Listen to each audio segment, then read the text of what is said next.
యోబు గ్రంథం 12వ అధ్యాయం 8వ వచనాన్ని మూలవాక్యంగా చదువుకుందాం.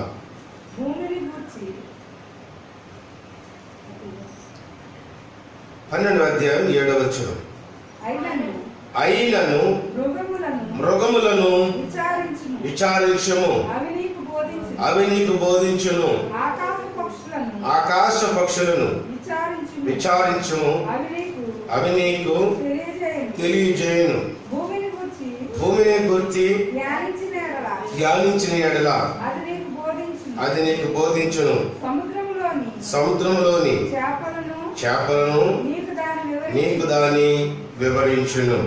మంచిది దేవుని బిడ్డలారా, యోబు గ్రంథం బైబిల్ గ్రంథంలో మరి చరిత్రకారులు చెప్పేది ఏంటంటే, మనకి ఆదికాండం నుంచి మొదలవుతుంది. ఆదికాండం నుంచి మొదలవుతుంది. అందరూ ఆదికాండం మొట్టమొదటి రాయబడ్డది అనుకుంటాం. కానీ చరిత్రకారులు చెప్పేది అంటే, యోబు గ్రంథం అన్ని గ్రంథాల కంటే ముందుగా రాయబడినటువంటి గ్రంథం. క్రీస్తుకు పూర్వం 1500 సంవత్సరాల క్రితం మరి ఇది రాయబడ్డదని చరిత్రకారులు చెప్తారు. అయితే యోబుని గురించి మనకి అందరికీ తెలుసు. యోబుకు వచ్చినటువంటి శ్రమలు, యోబుకు వచ్చిన కష్టాలు అవన్నీ తెలుసు. అయితే 3 స్నేహితులు దూర ప్రాంతం నుంచి వస్తారు. అతనిని ఓదార్చడానికి బదులు అతనుని ఏం చేస్తారంటే విమర్శించినట్లుగా మనకు తెలుస్తూ ఉంటుంది. అప్పుడు కొద్దిగా యోబు కూడా బాధపడతాడు వారి మాటలను బట్టి. మాట్లాడిన తర్వాత ఈ 12వ అధ్యాయంలో చాలా విషయాలు ఆయన మాట్లాడతాడు. సో అప్పుడు మాట్లాడుతూ ఈ 7-8 వచనాల్ని యోబు గ్రంథం 12:7-8 వచనాలు ఆయన మాట్లాడుతున్నాడు. ఏమంటారంటే, ఆయనను మృగములను విచారించుము, అవి నీకు బోధించును.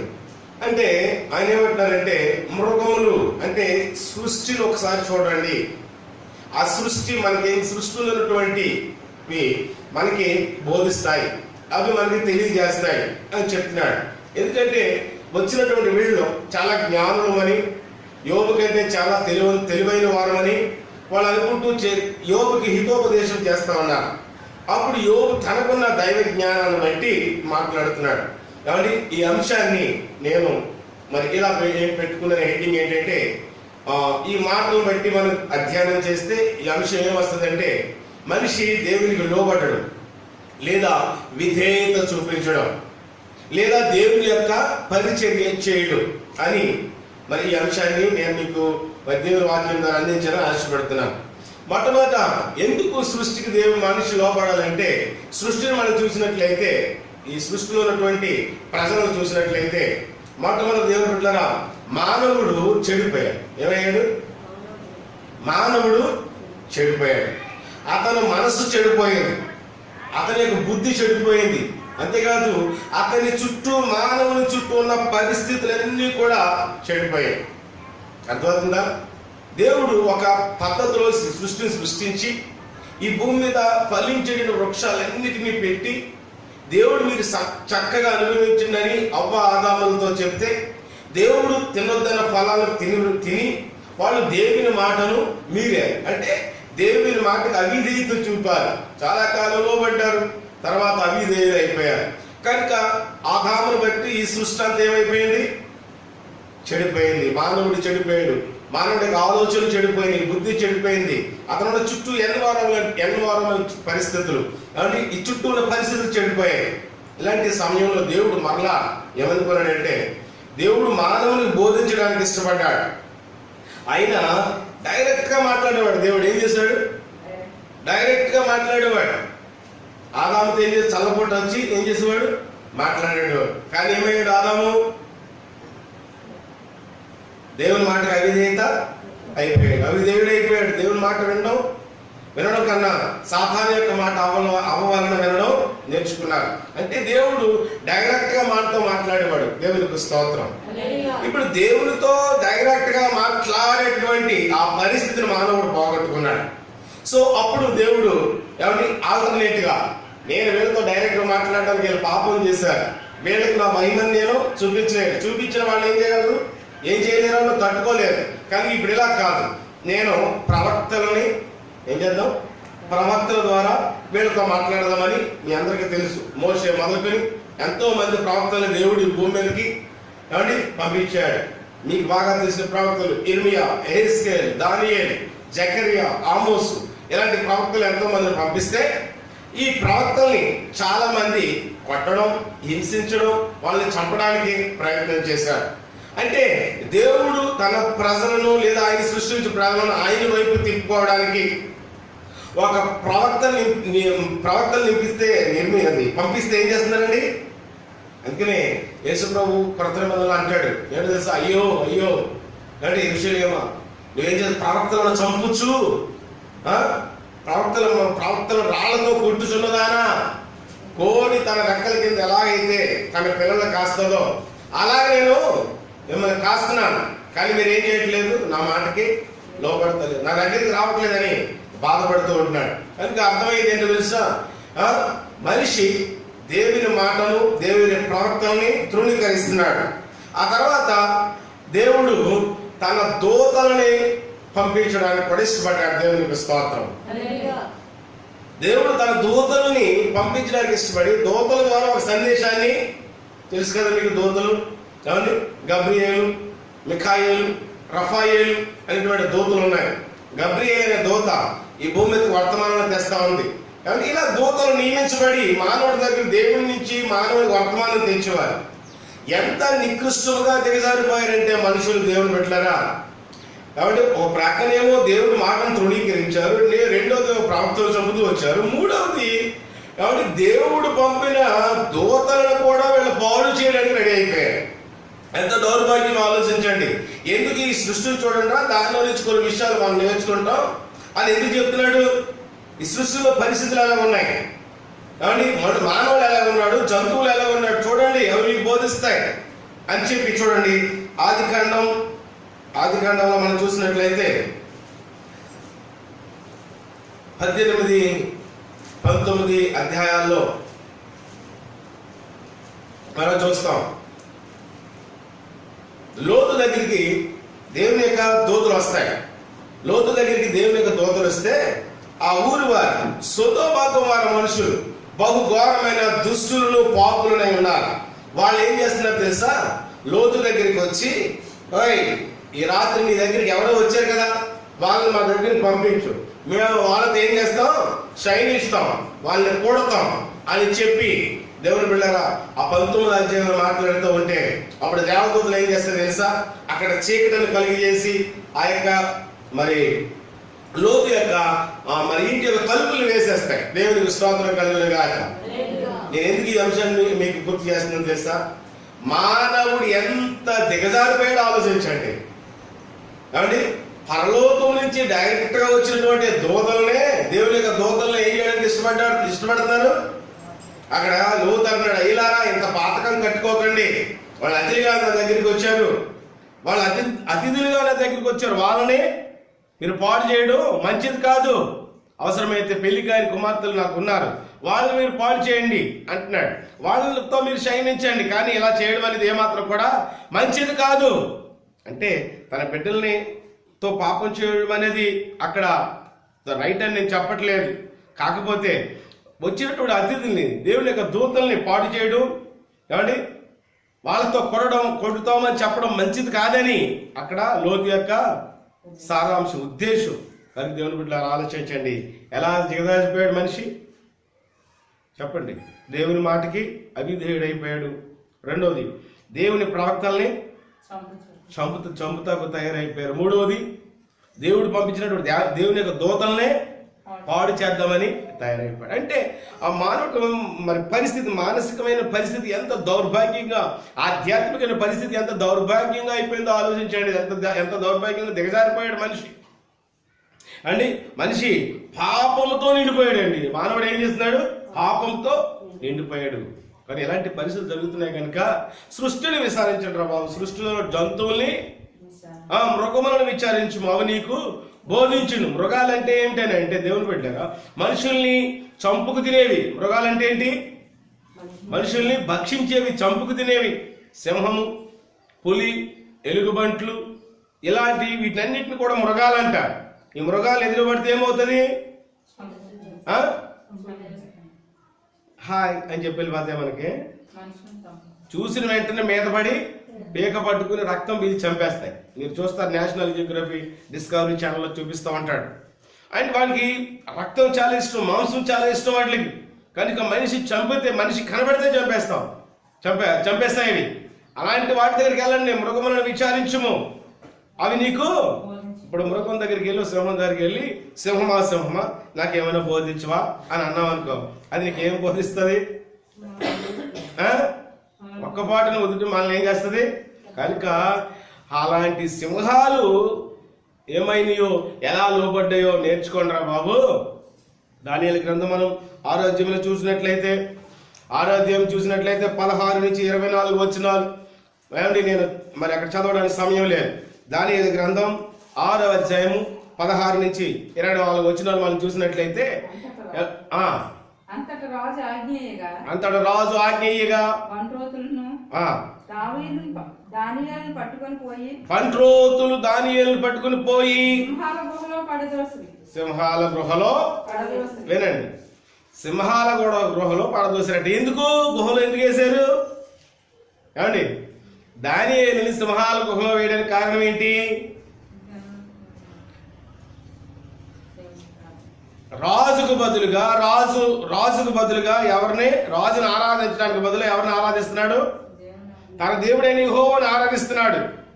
యెరూషలేము వైపు తలుపులు తీసుకుని తన గదిలోనికి వెళ్ళి ముమ్మారు దేవుని స్తుతిస్తూ ఉంటే వాళ్ళు చాడీలు చెప్తున్నారు. రాజా, మన దేశంలో ఒక జాతి వారు ఉన్నారు, వాళ్ళు ఏం చేస్తారో తెలిసి నిన్ను ఆరాధించట్లేదు, నిన్ను గౌరవించట్లేదు. నువ్వు వద్దని చెప్పినా నిన్నే ఆరాధించమని నువ్వు మన దేవతలను ఆరాధించమని చెప్తుంటే, మన రాజ్యంలో దానియేలు అనేవాడు ఉన్నాడు కదా, అతను ఏం చేస్తున్నాడు? ముమ్మారు తన దేవునికి ఆరాధన చేస్తున్నాడు, ప్రార్థన చేస్తున్నాడు అని. ఇదండి పెద్ద చాడీ.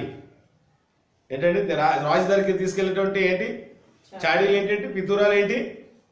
దేవుడిని ఆరాధించుకోవడం వాళ్ళకి పెద్ద తప్పు అయిపోయింది. ఇప్పుడు వెంటనే దానియేలు మరి ఆ రాజుకి ఏమండి చాలా కోపం వచ్చేసింది. దర్యావేషరాజు ఏమంటే దానియేలు కాలంలో దర్యావేషరాజు ఉన్నాడు. ఆ దర్యావేషరాజు కోపం వచ్చింది. కోపం వచ్చి ఏం చేస్తున్నాడు? సింహాల భూమిలో వేయండి అంటే సింహాల భూమిలోకి తీసుకెళ్ళిపోయాడు. దేవుని బిడ్డలారా ఆలోచించండి, సింహాల భూమిలోకి సంతోషంగా వెళ్ళిపోయాడు. మనం ఏం చేస్తాం? సింహాల భూమిలో మనల్ని ఎందుకు అది పోలీస్ స్టేషన్లో పెడితే ఉండగలము మనం ఏమండి?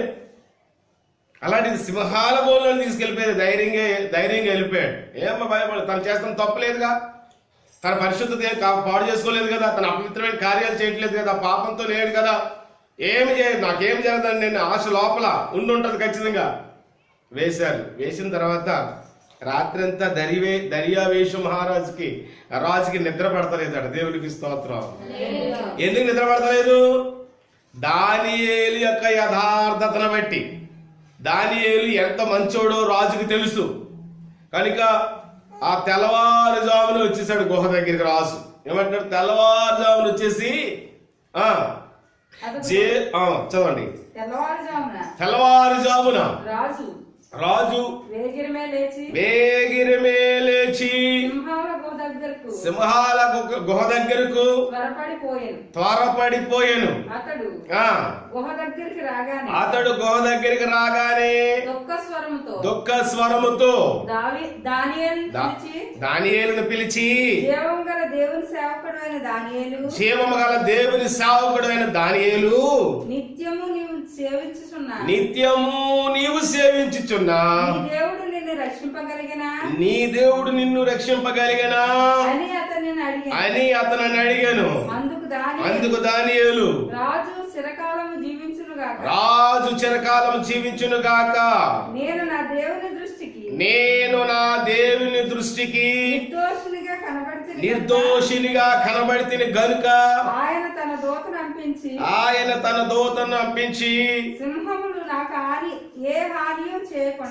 నాకు ఏ హాని చేయకుండా వాటి నోళ్ళు మూయించను. దేవునికి స్తోత్రం. హల్లెలూయా. అక్కడ మాటలు అర్థం చేసుకో. నిత్యము నీవు సేవించుచున్నా. ఎప్పుడు? కష్టం వచ్చినప్పుడా? బాధ వచ్చినప్పుడా దానియేలు సింహాల గుహలో వేసినాడని ధ్యానం చేస్తున్నాడండి. అక్కడ వాక్యం ఏం చెప్తుంది? నిత్యము నీవు సేవించిన దేవుడు నిన్ను రక్షింపగలిగిన. ఆలోచించండి, దానియేలుకి శ్రమ వస్తే ఎవరికి నిద్ర పట్టలేదు? రాత్ర వాయిద్యాలు అందరిని ఆపేశాడంటండి. నాట్యం చేసేవాళ్ళు అందరిని ఆపేశాడంట. అయ్యో దానియేలు ఇంత మంచివాడు, ఎంత ఆపద వచ్చి పట్టది ఏంటి? రాజు ఆజ్ఞని పెట్టి లోపల వేసేసాడు. కానీ లోపల ఏం లేదు, అతనికి మనశ్శాంతి లేదు. వేగిరి వెళ్ళిపోయి దానియేలు నీవు నిత్యము సేవించినటువంటి నీ దేవుడు నేను రక్షించిన. దానియేలు ఇస్తున్న సమాధానం ఏంటి తెలుసా? దేవుడు నేను నా యందు దోషం ఏమీ లేదు, నేను నిర్దోషులుగా దేవుడికి కనబడ్డాను. కనుక దేవుడు ఏం చేశాడు? తన దూతను పంపి సింహాల నోళ్లను మూయించాడు. దేవునికి స్తోత్రం. సింహాల గుహలో వెళ్తే ఏమైందంటే సింహాల నోళ్లు మూయించాడు దేవుడు. హల్లెలూయా! ఎంత అద్భుతం ఆలోచించరా? మనిషిని ఏం చేయాలి? చంపేయాలి. దానియేలు దొరికినట్టు ఏం చేయాలి? సింహాల గుహ. సింహాలు ఒకటి కంటే ఎక్కువ ఉన్నాయి అక్కడ. వెళ్ళినంటే పిప్పి చేసేయాలి, అవునా కదా? కానీ దేవుడు చెప్పాడు, ఏయ్ నా సేవకుడైన దానియేలు వస్తున్నాడు, నోరు మూసుకోండి. హల్లెలూయా! అంటే తన యొక్క భక్తుడికి శ్రమ వస్తే దేవుడు ఏం చేస్తూ ఊరుకోలేడు, చూస్తూ. నువ్వు నిర్దోషం అయితే, దేవుడి కొరకు నువ్వు యథార్థంగా జీవిస్తే, పరిశుద్ధంగా జీవిస్తే, నీ జీవితాన్ని కట్టుకుంటే, నీకు శ్రమ వచ్చినప్పుడు దేవుడు చూస్తూ ఏమి తన దూతను పంపుతాడంటే. ఏం పంపుతాడు? నీ శ్రమలో నుంచి నేను కాపాడడానికి, రక్షించడానికి ఆయన తన దూతను పంపుతాడు. కనుక ఆలోచించుదాం. మృగాలు తినవలసినవి, మృగాలు చంపేయవలసినవి, పిప్పి చేయవలసినటువంటి ఆ దానియేలుని చక్కగా ఒక ఆయన అన్నాడంట. దానియేలుకి కాళ్ళ దగ్గర, తల దగ్గర, ఒడ్డు దగ్గర ఉండి దూతలు అంటండి ఆ యొక్క రెక్కలతో ఇసురుతున్నాయండి. ఒక విధంగా చెప్పాలంట, సింహాల గుహ దానియేలుకి ఏసీ రూమ్ గా మారిపోయిందంట. దేవునికి స్తోత్రం. చేయండి నా సేవకుడికి పరిచర్య. ఈ గుహలో అతను ఇబ్బంది పడడానికి వీలు లేదు. కనుక అంత అద్భుతంగా మృగాలు రక్షించగలిగినాయి. అయితే ఎవరైతే చాడీలు చెప్పి ఎవరైతే దానియేలుని ఆ గుహలో వేశారో వాళ్ళు ఇంకా గుహ దగ్గరికి వచ్చిన వెంటనే చూడండి, కిందకి రండి. రాజు ఆజ్ఞేయగా దానియేలు మీద నిందలు మోపిన ఆ మనుషులను వారు తోడుకొని వచ్చి సింహముల గుహలో పడవేసిరి. ఎవరైతే నిందలు మోపారో వాళ్ళు తీసుకొచ్చి దానియేలు బయటికి తీసుకొచ్చి వాళ్ళు పడేశారు. వారి కుమారులను వారి భార్యలను పడద్రోసిరి. వారు ఆ గుహ అడుగుకు రాగానే సింహాల పాలైరి. సింహములు వారి ఎముకలు సహితము పగులగొట్టి పొడి చేశారు. దేవునికి స్తోత్రం. గట్టిగా చెప్తాం హల్లెలూయా. అంత ముందే దానియేలు వేశారు కదా, అది మనిషి మాంసం వాసనే. ఈ ఇల్లు మనుషులే, ఏదైతే మనుషుల యొక్క మాంసమే వాసనే. ఆయనేమో దేవుడు సురక్షితంగా కాపాడాడు. వీళ్ళు ఇంకా గుహ దగ్గరికి రాగానే ఎముకలను పగలగొట్టి పొడి చేసి తినేసి దేవుడికి స్తోత్రం కలిగిన గాక. ఆలోచించండి, దేవుడు ఎంత అద్భుతంగా మనకు నేర్పిస్తున్నాడు పాఠాలు. ఏమి లోపడుతున్నాయి? సింహాలు నోరు మొయ్యండి. నా సేవకుని మీరు రాత్రి అంతా కమలాగా అయితే నోరు విప్పడానికి వీల్లేదు. హల్లెలూయా. నోరు మూసుకున్నాయా? దేవుని మాట లోపడుతున్నాయా? చూడండి, రాజు గ్రంథం 2వ గ్రంథం 2వ అధ్యాయం 24వ వచనం కూడా ఒకసారి త్వరగా చదువుదాం. 2వ గ్రంథం 2వ అధ్యాయం 24వ వచనం.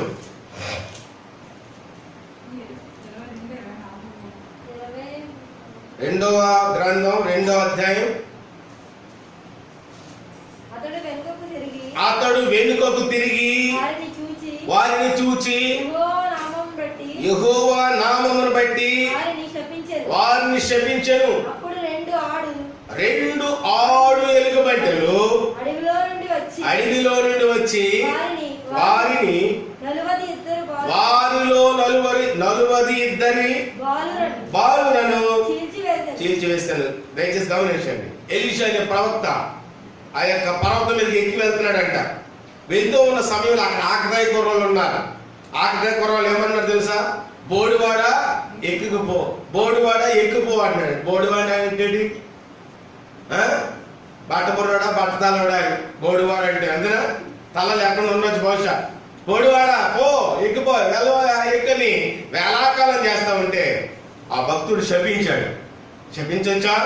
మనం ఏమంటామంటే అయ్యి బాబోయ్ పిల్లలు కదండి శపించేస్తారేంటి, మన వల్లమైన అభిమానం చూపించేస్తాం.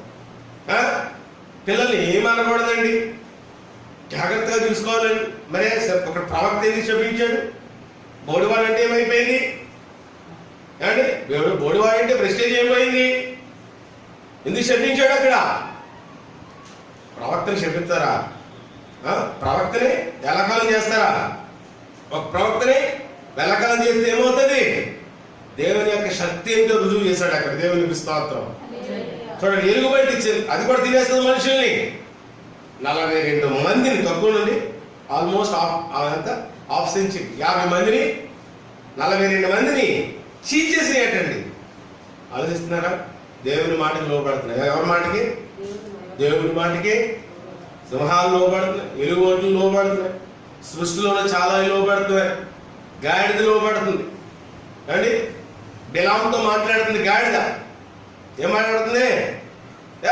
ఈ రోజు నీ దగ్గర పని చేస్తున్నాను, నీ దగ్గర ఉన్నా మీరు మోసుకెళ్తున్నాను, ఎప్పుడైనా నేను ఎలా చేశాను, ఎప్పుడైనా పడగొట్టానా? ఏం మాట్లాడుతుంది చెప్పండమ్మా? గాడిద ఎవరితో మాట్లాడుతుంది? ఎలా ఉంటుంది అప్పుడు?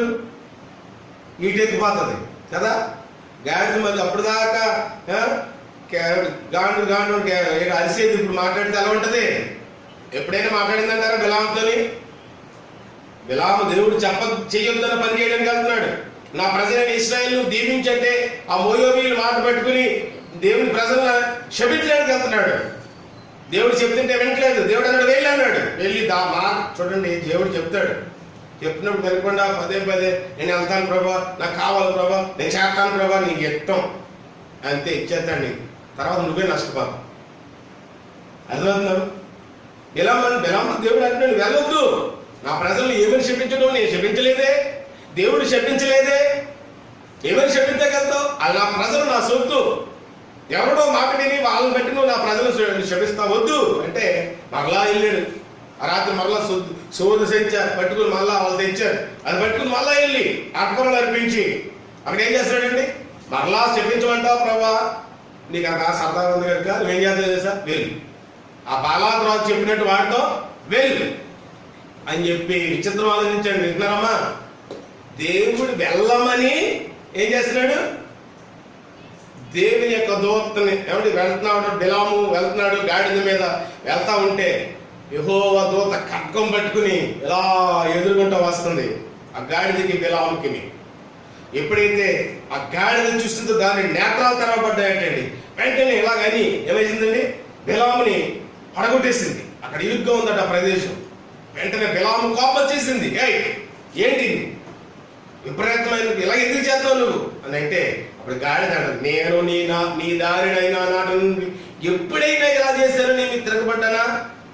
మరి లేదే, ఇదిగో నిశ్చయముగా అక్కడ దేవుని దూత నాకు కనబడుతుంది, దానివల్ల నేను ఎలా చేశానంటే అప్పుడు ఏమని బిలాము యొక్క మనోనేత్రాలు తెరబడి చూసినప్పుడు దేవుని దూత, అప్పుడు దేవుని దూత మాట్లాడుతుంది, ఈ గాడిని కానీ అడ్డు లేకపోతే ఏమైంది? నువ్వు చచ్చుండేవాడివి. ఏమైంది? నువ్వు చచ్చుండేవాడివి, దీనివల్ల నువ్వు బ్రతికిపోయావు. చూడండి, దేవుడు ఎవరితో మాట్లాడుతున్నాడు చెప్పండి? మృగములతో, జంతువులతో దేవుడు మాట్లాడుతున్నాడు. మృగాలను విచారించండి నా దేవుని బిడ్డలారా. దేవుడు నిన్నేమన్నాడు తెలుసా? ఆయన యోధా గోత్రపు సింహం. ఎవరు? మనము సింహం యొక్క పిల్లలు. అందుకని దేవుడు అన్నాడు, అడవులు సింహం పిల్లలు ఆకలి పడ్డాయి కానీ నా బిడ్డలు ఏమాత్రం కూడా అంతే అలాగంటూ మొదలంటాడు. సామెతలు 28 అంటాడు, నీతిమంతుడు సింహం వలె ధైర్యంగా ఉంటారు. నువ్వు నీతిమంతుడు అయితే సింహం వలె ధైర్యంగా ఉంటావు, నువ్వు అదేమి పడవలసిన అవసరత లేదు. కనుక దీని నుంచి మనం నేర్చుకునే అంశం ఏంటి తెలుసా? మృగములను విచారించము, అవి నీకు అమ్మా అర్థమవుతుందా? నీకు లోపడుతున్నాయా? గాడిద లోపడ్డదా? సింహం లోపడ్డదా? ఎలుగుబంటి లోపడ్డదా? మనం లోపడుతున్నామా? మీరు లోపడుతున్నారా? ఆలోచించండి. దేవుని పని చేస్తున్నామా? దేవునికి విధేయత చూపిస్తున్నామా? ఆలోచించండి. రెండోది చూద్దామా? భూమిని గురించి యోబు 12, భూమిని గురించి ధ్యానించిన ఎడల భూమిని గురించి ధ్యానించిన ఎడల అది నీకు బోధించును. జాగ్రత్త వినండి నా దేవుని బిడ్డలారా. ఇందాకేమంటాడు? మృగములను దగ్గరికి వెళ్ళండి, తెలుసుకుంటాము నీకు బోధిస్తాయి అన్నాడు. ఇప్పుడు భూమి దగ్గరికి వెళ్ళమంటున్నాడు. ఏమంటున్నాడు? భూమి దగ్గరికి వెళ్తే భూమి నీకు ఏం చేస్తుంది? అది నీకు తెలియజేయదు. భూమి గురించి ఏం తెలియజేస్తుందండి? రోజు భూమి మీద ఉన్నాం కదా పాస్టర్ గారు, భూమి మనకేం తెలియజేస్తుందండి? పాడెత్తదు, పంట ఎత్తదు, అన్ని మనకి ఇస్తుంది. ఇంకేం దాని వల్ల మనం తెలుసుకుంటుంది ఏముంటుంది? భూమి మీద మొక్కలు ఉంటాయి, చెట్లు ఉంటాయి, చేపలు ఉంటాయి. మనం చూస్తున్నానే కదండి, మన చుట్టూరు ఉన్నది కదండి అనుకుంటున్నావా? దేవుడు అంటున్నాడు భూమిని గురించి ధ్యానించు. You just go and meditate. ఏం చేయమన్నాడు? భూమిని గురించి ధ్యానించాలట. You have to meditate on the earth, on the earth అండి, ఫర్ ది ఎర్త్. మన భూమి గురించి ధ్యానం చేస్తే విషయాలు చెప్తాయి. భూమి ఎవరిది? భూమి నాది, ఆకాశం నాది అంటున్నాడు ప్రభు. అవును కదా? భూమి అయింది, భూమి దాని సంపూర్ణతయు యెహోవా. కీర్తన 24:1 అంటాడు, ఆయన సృష్టించాడు. దేవుని బిడ్డలారా ఏమండి? చూడండి 113:7 చదువుతారా? కీర్తన 113:7 త్వరగా చదవాలి. ఆయన మోషేకు తన మార్గమును తెలియజేశాను. 113:7 ప్రధానులతో వారిని కూర్చుండబెట్టుటకై ఆయన నేల నుండి దరిద్రులను లేవనెత్తువాడు. ఎక్కడి నుంచి లేవనెత్తువాడటండి? నేల నుండి, అంటే భూమి మీద నుండి మనుషులు ఏం చేస్తాడండి? లేవనెత్తవాడు. కనుక భూమిని గురించి ధ్యానిస్తే దేవుడి పిల్లలు మాకు అర్థమయ్యేది ఏంటంటే భూమి అయింది. అందుకని అంటాడు ఆకాశమా ఆలకించం భూమి. యెషయాలు ఏమంటాడు? ఆకాశమా భూమి ఒకనొక దినాన్ని మనకి మన మీద రెండే నేరస్థాపన చేస్తాయి. మనుషులు పక్షపాతంగా ఉండొచ్చు, సాక్ష్యం ఇవ్వచ్చు. ఆకాశం భూమి ఎలాగవో అవి పక్షపాతం ఉండదు. దేవుడు వాటినే సాక్ష్యం పెట్టుకుంటున్నాడు. ఆకాశమా ఆలకించము, భూమి చెవియొగ్గుము. నా పిల్లలను పెంచి గొప్పవారిని చేసింది, అయితే వారు నా మీద తిరగబడి ఉన్నారు. అంతేకాదు అలాంటి పిల్లలు తెలుసా? వారు దోషభరితమైన ప్రజలు, దుష్ట సంతానము, పాపిష్టి జనమా, దోషభరితమైన ప్రజలారా, దుష్ట సంతానమా, నీకు శ్రమ. వారు యెహోవా. చూడండి ఇవన్నీ మాట్లాడుతూ దాని ముందు అంటాడు ఆకాశమా భూమి. ఎప్పుడు ఈ రెండు చెవి చెప్తూ ఉంటాయి. అర్థమవుతుందా? సరే, భూమి గురించి కొన్ని మాటలు చెప్దాం. ఏంటంటే సంఖ్యాకాండం 16వ అధ్యాయం, సంఖ్యాకాండం 16వ అధ్యాయం చూసినట్లయితే అక్కడ మోషే అహరోనులు ఉంటారు. అలాగే అక్కడ ఒక గ్రూప్ ఉంటుంది. వాళ్ళు ఏమంటారంటే మేము కూడా యెహోవాకు సేవ చేస్తాం. ఏమంటున్నారు వాళ్ళు? మేము కూడా యెహోవాకు సేవ చేస్తాం, మేము కూడా దుపార్తి చేస్తాం, మేము కూడా పరిశుద్ధులమే. నువ్వు దేవుడు నేను ఒక్కడే ఏర్పాటు చేసుకోలేదు. తీసారా? చదువుకున్న తర్వాత వినండి. మీ దేవుడు నిన్నే ఏర్పరచుకోలేదు, మీ ఇద్దరినే ఏర్పరచుకోలేదు, మేము కూడా పరిశుద్ధులమే ఈ సర్వ సమాజంలో, కనుక దేవుడు మేము కూడా చేస్తాం అని దాతాను, అభిరాము, కోరాహు అనే వాళ్ళ గుంపు. ఏ గుంపు చెప్పండి? దాతాను, అభిరాము, కోరాహు అనే వాళ్ళు ముగ్గురు అంతమందిని తీసుకుని ఒక గ్రూప్ గా, అంటే సుమారుగా 250 మందిన 80 మంది ఉంటుంది అక్కడ. కాబట్టి వీళ్ళందరూ చేరి మోషే మీద తిరుగుబాటు చేస్తున్నారు. ఏం చేస్తున్నారు? మోషే మీద తిరుగుబాటు చేస్తున్నారు. మేము సేవ చేస్తాం, మేము పరిశుద్ధులమే, మంచిదే. అప్పుడు మోషే ఏం చేస్తున్నాడు తెలుసండి? మిమ్మల్ని దేవుడు ఏర్పాటు చేసుకున్నాడు, నన్ను దేవుడు ఏర్పాటు చేసుకున్నాడు, మన దేవుడి దగ్గర తెలుసుకుందాం. దేవునికి స్తోత్రం, హల్లెలూయా. కనుక మీరు దుపార్తులు పట్టుకొని రండి. చదువుతారా?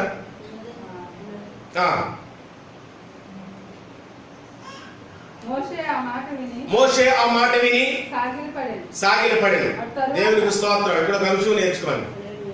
అలా తిరగబడుతుంటే మోషే ఏం చేస్తున్నాడు? ఎంత విధేయత చూస్తున్నారా? ఓ బీపీ రేట్ చేసేసుకోలేదు, ఇష్టాసారంగా మాట్లాడలేదు, ముందు దేవుడికి సాగిలు పడుతున్నాడు. సాగిలు పడి మోషే అహరోను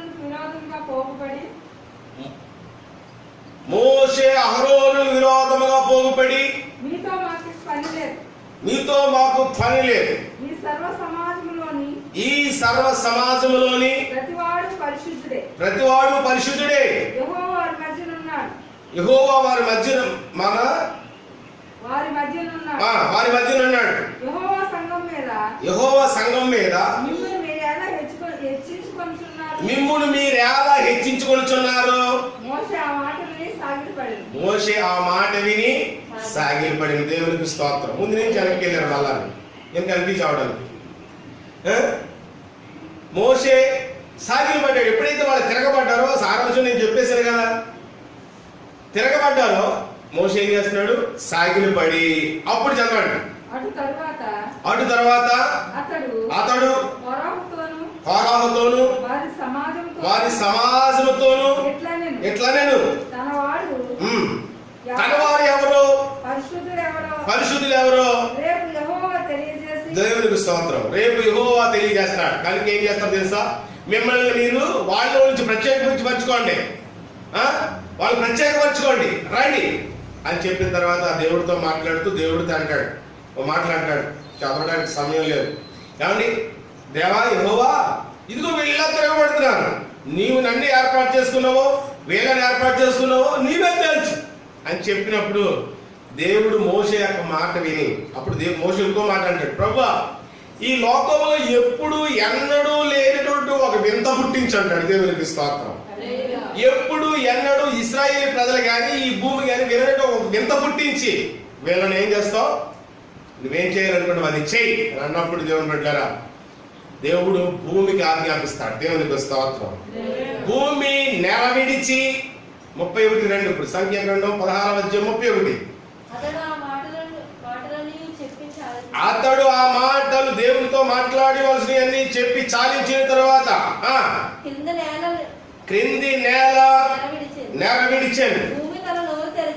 భూమి తన నోరు తెరచి వారిని వారి కుటుంబాలను కోరహు సంబంధించిన వారందరినీ సమస్త సంపత్యమును మృంగివేసెను. వారును వారి సంబంధులను ప్రాణముతో పాతాళములో కూరిరి. భూమి వారిని ఇది ఏం చేసింది చెప్పండి. ఇప్పుడు భూమిని గురించి ధ్యానం చేస్తే ఏమర్థమవుతుంది? భూమిలో ఉన్న సృష్టితో పాటు, భూమిలో ఉన్న ఫలించే వృక్షాలతో పాటు భూమి దేవుని మాటకి ఎలా విధేయత చూపిందో మనకు అర్థమవుతుంది. దేవునికి స్తోత్రం. హల్లెలూయా. భూమి నెరవేరు నోరుతేరు. ఇక కోరలు అభిరామ దాపాలు గుంపు ఉంటుంది. కొన్ని సంఘాల్లో గుంపులు ఉంటాయి. ఏమంటే దేవునికి వ్యతిరేకంగా నడిచే గుంపులు ఉంటాయి, కుట్రలు. దేవునికి సేవకుడిని కుట్రలు చేసేటువంటి గుంపులు ఉంటాయి. ఒక గ్రూపిజం ఉంటుంది కొన్ని సంఘాలు. Groupism separate. ఏళ్ళు రాష్ట్ర గారు ఒకటి చెప్తే ఆలోడి చేస్తారు కొన్ని సంఘాలు. అర్థమవుతుందా మీకు? ఇలాంటి గుంపులు నేర్చుకోవాల్సిన పాఠం ఇది. దేవుని సేవకుడికి వ్యతిరేకంగా ఎన్నడూ తిరగకూడదు. ఎప్పుడు కూడా వ్యతిరేకత చూపించకూడదు, తిరుగుబాటు చేయకూడదు అని ఈ అంశం ద్వారా నాకు అర్థమైంది. మీకేం అర్థమైందో నాకు తెలియదు. మీకు అర్థమైంది. దేవునికి స్తోత్రం కలుగునుగా. భూమి ఏం చేసింది? నోరు తెలిసిందంట. హల్లెలూయా. దేవుడు చెప్తే ఏదైనా నోరు తెలుస్తుంది. తిమింగలం నోరు తెలిసింది, తర్వాత వస్తుంది. హల్లెలూయా. భూమి తన నోరు తెరిచి దాతాను అభిరామ కోరహు గుంపు వారి సంపత్తి వారి బిడ్డ అందరినీ మింగివేసింది. కనుక మీరు వారి యొక్క గుడాలని దూరంగా వెళ్ళిపోండి, లేదా మీరు చచ్చిపోతారని చెప్పినప్పుడు ఇశ్రాయేలు దూరంగా పారిపోయారు. అందరిని మింగివేసిన భూమి. దేవునికి స్తోత్రం.